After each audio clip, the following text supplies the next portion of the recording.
As the Joker movie now passes $1 billion, the question is $1 billion at the box office the new normal for good comic book movies? Welcome back to Comic Power. I'm your host, Comic Killer 72.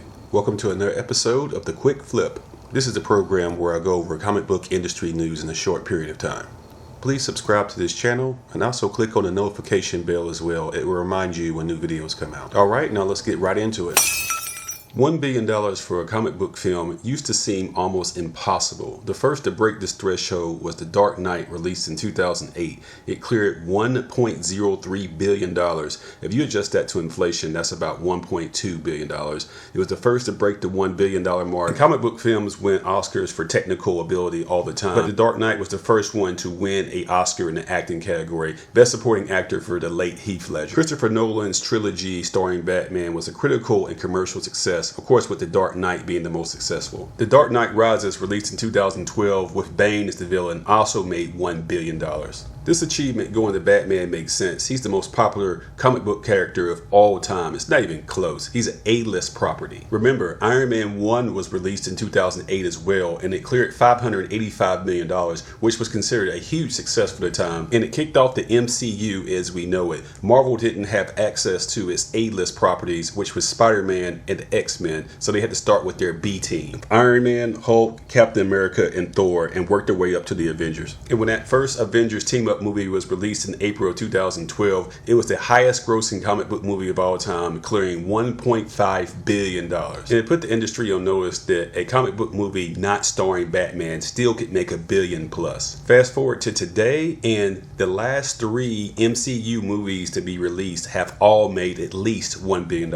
If we go back to 2018, 5 of the last 6 movies from Marvel have made over $1 billion, with the only exception being Ant-Man and the Wasp. If we look at DC, 2 of their last 3 movies have made at least $1 billion, with Aquaman, Shazam not doing it, and now the Joker. Aquaman clearing $1 billion was probably the biggest surprise, considering he had association with the failure of Batman vs. Superman and the god-awful Justice League. And the Joker is a huge triumph, considering that it's a hard R-rated movie. With a thin budget of just $63 million, this will clearly make it the highest grossing comic book movie of all time in terms of budget to box office. And overall, what's happening is unprecedented. Somebody like Captain Marvel isn't an A-list, isn't a B-list, she's a C-list hero, and even she's making $1 billion.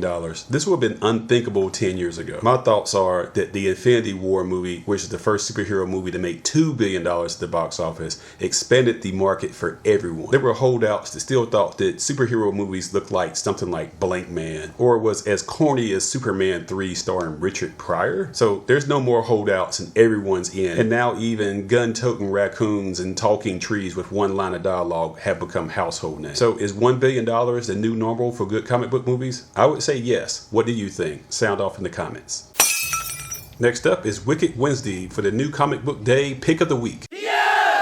And for November 13th, 2019, that pick is going to be Far Sector #1 from DC Comics. It's #1 of a 12-part maxi series which introduces us to the newest Green Lantern, Sojourner Mullen, but they just call her Joe for short. Remember, the Green Lantern is not one specific person, it's a core, and anyone can be a Green Lantern if they're worthy. You've had white males, black males, a Latin female, now you have a black female that's a Green Lantern. So based on the nature of the universe, the diversity makes sense in this case. The artist involved in Naomi, which was a big hit earlier this year, is also going to be drawing this. So getting in on the ground floor with a new character at DC, that's not a bad idea. Be sure to pick this up. And by the way, her name Sojourner is based on the real life civil rights and women's rights activist Sojourner Truth. There's your bonus research from Comic Power. The runner-up is Morbius #1 from Marvel Comics. We're getting more of the living vampire. This character made his first appearance in Amazing Spider-Man issue 101, and he's been a cult favorite ever since then. And if you missed the news, yes, there's going to be a Morbius live action project with Jared Leto, formerly the Joker, playing Dr. Michael Morbius. It's expected to come out on July 31st, 2020. As for the comic, it comes in 5 different covers, so go ahead and pick up your favorite. Just letting you know that my 5th annual Top 10 Comics of the Year report will drop very soon. I've been doing these without fail since the launch of this channel. The 2019 list will come out in early December 2019. The list has never been based on what is the hottest comic in terms of speculation. It's based on what I personally think was the best thing going that I read this year. My previous top comic winners were, for 2015, it was Divinity #1 from Valiant Comics. For 2016, it was The Fix #1 from Image Comics. For 2017, it was God Country #1 from Image Comics. And for 2018, it was Analog #1 from Image Comics. So for all 4 years, my top comic has been an indie, and 3 of the last 4 have been with Image. Will this trend continue? Well, see you in early December, where I'll give you the top 10 list, plus with the honorable mentions, it'll be a top 20 list. You know the drill.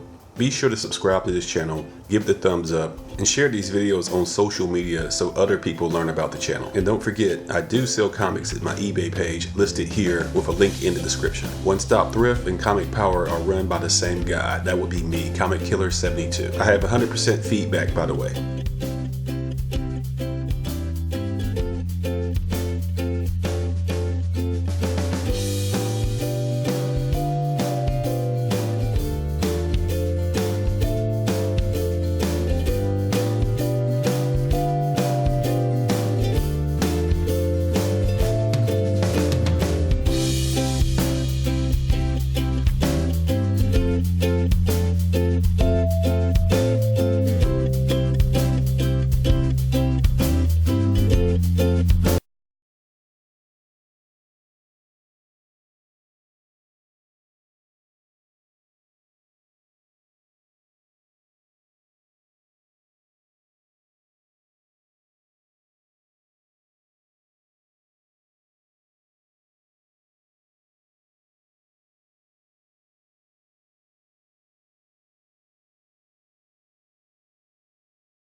And once again, thank you to my subscribers and viewers who support Comic Power. Until next time, this is Comic Killer 72 for Comic Power saying bye-bye.